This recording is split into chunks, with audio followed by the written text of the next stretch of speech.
31 मेला आहे अधिक महिन्याची पौर्णिमा.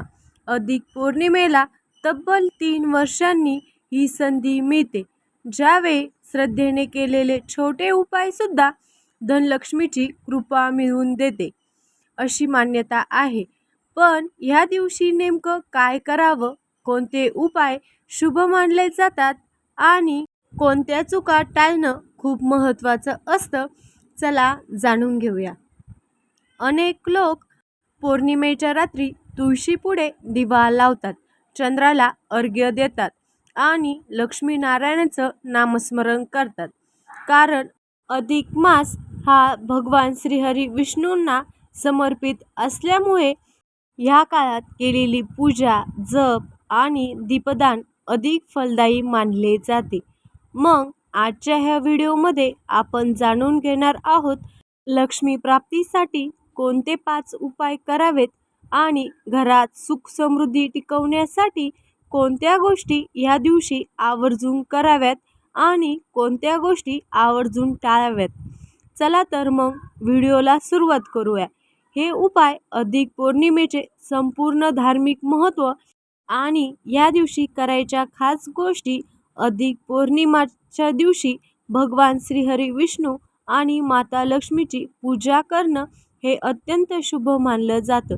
म्हणून ह्या दिवशी आवर्जून लक्ष्मीनारायणची पूजा करावी.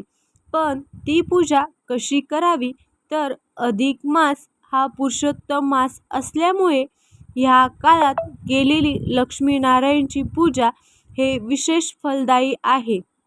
धार्मिक श्रद्धेनुसार ह्या पूजेमुळे घरात सुख समृद्धी, मानसिक शांतता आणि धनलाभासाठी सकारात्मक वातावरण तयार होते, म्हणजेच सकारात्मक ऊर्जा निर्माण होते. यासाठी सकाळी लवकर उठून स्नान करावे. सूर्योदयापूर्वी उठून स्नान करून स्वच्छ वस्त्र परिधान करावीत. शक्यतो पिवळी किंवा पांढरी वस्त्र परिधान करावीत. देवघर स्वच्छ करून रांगोळी काढावी. देवघरात भगवान श्रीहरी विष्णूंची मूर्ती असेल किंवा प्रतिमा असेल, लक्ष्मीची प्रतिमा किंवा मूर्ती असेल तर ती एका चौरंगावर स्थापित करावीत आणि त्यांची विशेष पूजा करावी. गाईच्या तुपाचा दिवा लावावा. शक्य असेल तर तिळाच्या तेलाचा दिवा लावावा. अगरबत्ती आणि फूल अर्पण करावी. भगवान श्रीहरी विष्णूंना तुळस अत्यंत प्रिय आहे, त्यामुळे विष्णूंना तुळशीपत्र अर्पण करावे. लक्ष्मी मातेला पांढरी फुलं वाहावीत. शांतपणाने ओम नमो भगवते वासुदेवाय ह्या मंत्राचा जप करावा किंवा तुम्हाला शक्य असेल तर विष्णू सहस्रनामाचे पठण करावे. शक्य असल्यास 108 वेळा मंत्र जप करावा. त्यानंतर नैवेद्यामध्ये खीर, पंचामृत किंवा साखरेचा प्रसाद दाखवावा आणि नंतर तो प्रसाद आपण ग्रहण करावा आणि आपल्या कुटुंबातील सदस्यांना हा प्रसाद वाटावा.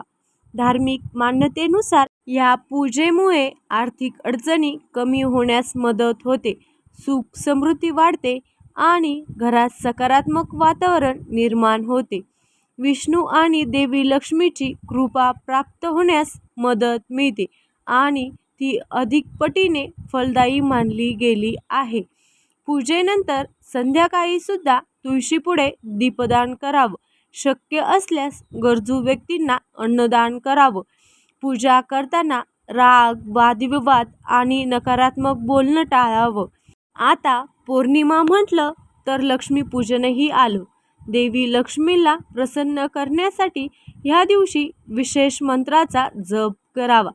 अधिक पौर्णिमेला आणखीन काही महत्त्वाच्या गोष्टी आहे ज्या आपल्याला आवर्जून करायच्या आहे. त्यातील पहिली गोष्ट म्हणजे तुळशीपुढे तुपाचा दिवा लावावा. शक्य असल्यास गाईच्या तुपापासून बनलेला दिवा अधिक पौर्णिमेच्या रात्री तुळशीपुढे आणि देवघरात देवापुढे नक्की लावा. हे अत्यंत शुभ मानलं जातं. धार्मिक मान्यतेनुसार तुळस ही भगवान विष्णूंना अत्यंत प्रिय आहे.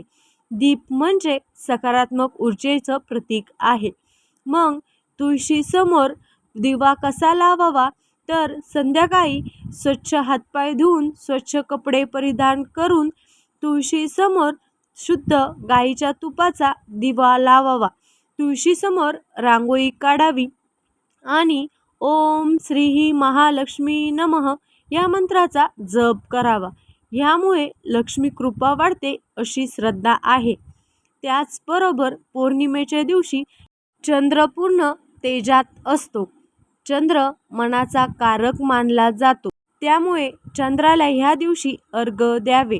अर्घ्य दिल्याने मानसिक स्थैर्य आणि मनशांती प्राप्त होते. सकारात्मक विचार वाढते अशी श्रद्धा आहे. अर्घ्य कसे द्यावे, तर तांब्याच्या किंवा चांदीच्या भांड्यात पाणी घ्यावं. त्यात अक्षता आणि पांढरी फुलं टाकावी. चंद्रदर्शन करून अर्घ्य अर्पण करावं. अर्घ्य देताना ओम चंद्राय नमः या मंत्राचा जप करावा. यामुळे चंद्रदोष कमी होतो, मनातील अस्थिरता कमी होते, घरात शांत वातावरण निर्माण होण्यास मदत मिळते असं सांगितलं जातं. शिवाय तिसरी गोष्ट आपण ह्या दिवशी करू शकता ती म्हणजे धनस्थैर्यासाठी अत्यंत फलदायी मानली गेली. हा उपाय कसा करावा, तर एक लाल कपडा घ्यावा. तो स्वच्छ असावा. त्यात थोडे तांदूळ म्हणजे अक्षता आणि चांदीचे किंवा तांब्याचे नाणे ठेवावे. त्याची पोटली तयार करावी आणि ही पोटली त्याची पूजा करून हळदी कुंकू लावून नंतर ती तिजोरीमध्ये किंवा जेथे आपण पैसे ठेवतो तेथे ती ठेवावी.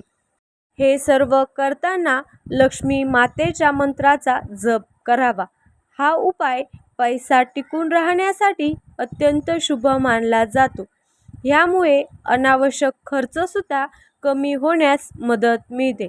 आर्थिक स्थैर्य वाढते अशी मान्यता आहे. त्याचबरोबर आणखीन एक उपाय तुम्ही ह्या दिवशी करू शकता. ते म्हणजे 5 कवड्या किंवा 5 गोमती चक्राचा उपाय. यासाठी काय करायचं, तर 5 कवड्या किंवा 5 गोमती चक्र घ्यावी.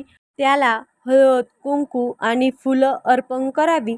दिवा लावून पूजा करावी आणि ओम श्री महालक्ष्मी नमः या मंत्राचा जप करावा. त्यानंतर हे सुद्धा लाल कपड्यात बांधून तिजोरीत किंवा पैशाच्या ठिकाणी ठेवावे. यामुळे घरातील धनप्रवाह वाढण्यास मदत मिळते. लक्ष्मी कृपा प्राप्त होते अशी श्रद्धा आहे. एवढेच नाही तर आर्थिक अडथळे कमी होण्यासही मदत मिळते असे मानले जाते. शिवाय शास्त्रानुसार माता लक्ष्मी स्वच्छ आणि सकारात्मक वातावरणात वास्तव्य करते. म्हणूनच ह्या दिवशी घर पूर्ण स्वच्छ ठेवावे. देवघर स्वच्छ करून फुलं अर्पण करावी. घरात वादविवाद टाळावेत. अपशब्द बोलू नये. सात्विक वातावरण ठेवावं आणि शक्यतो मांसाहार आणि मद्यपान टाळावे. ज्यामुळे घरातील सकारात्मक ऊर्जा वाढते, मानसिक समाधान मिळतं, कुटुंबात सौख्य आणि शांतता टिकून राहते. शक्य असल्यास या दिवशी आपण सत्यनारायण पूजा करू शकता. तुळशीपुढे दीपदान सुद्धा करू शकता. त्याचबरोबर ह्या दिवशी झोपण्यापूर्वी लक्ष्मीनारायणचं नामस्मरण सुद्धा करू शकता. ह्या दिवशी गरजू व्यक्तींना अन्नदान केल्यास अधिक पटीने पुण्य प्राप्त होते असेही मानले जाते. मग पौर्णिमेला तुम्ही कोणते उपाय करणार आहात, कमेंट बॉक्समध्ये नक्की सांगा. आणि अशाच माहितीपूर्ण व्हिडिओसाठी आपल्या चॅनलला सबस्क्राईब करून घ्या. व्हिडिओ आवडल्यास लाईक आणि शेअर करा. धन्यवाद.